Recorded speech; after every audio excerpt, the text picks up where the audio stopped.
Saya sering ditanya orang juga, Gus saya mau nyalon lurah, ya lurah atau bupati atau apa.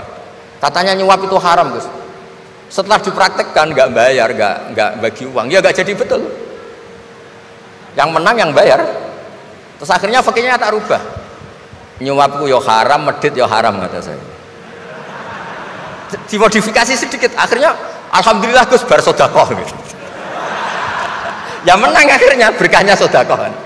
Karena kita sebagai pemimpin atas nama tidak nyuap ya jangan juga jadi orang kikir dong. Atas nama ada nyuap terus jadi orang kikir, repot kan. Tapi jangan juga bayar yang sampai merubah hukum dari orang yang nggak layak mimpin karena bayar menjadi pemimpin. Ya jangan juga sampai gitu. Ya akhirnya saya bilang nyuap itu haram, medit juga haram. Alhamdulillah barokahnya kombinasi fikih ini. Ya nyuapnya tetap haram tapi rakyat tetap dapat uang gitu. Tapi nanti ketika Anda tidak layak jadi pemimpin itu juga haram karena menjabat sesuatu yang nggak wilayah Anda. Jadi seni-seni ngelola muslim, non muslim dan itu tidak bisa dipukul rata. Karena itu wilayah-wilayah yang sensitif, yang butuh detail, yang butuh satu peristiwa spesifik.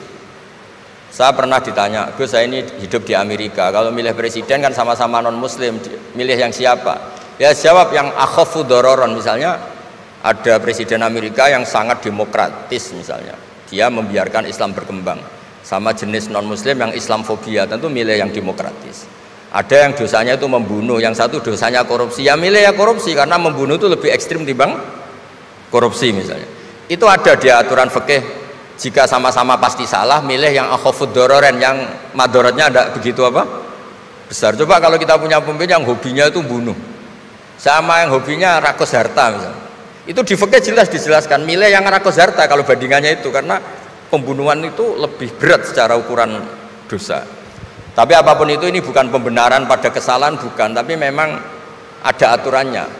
Apa kalau ada dua dororani, dua bahaya, urtukiba khafuma, kalau ada dua hal yang bahaya dipilih yang paling apa ringan. Kalau dalam konteks ya tadi, kalau kita membiarkan pemimpin yang nggak benar dipimpin orang nggak benar, tapi kalau memaksakan chaos misalnya, ya milih yang nggak chaos. Itu kan ada aturannya di fikih, karena Nabi menghindari al-harad. Al-harad itu chaos, pembunuhan massal, itu nggak boleh.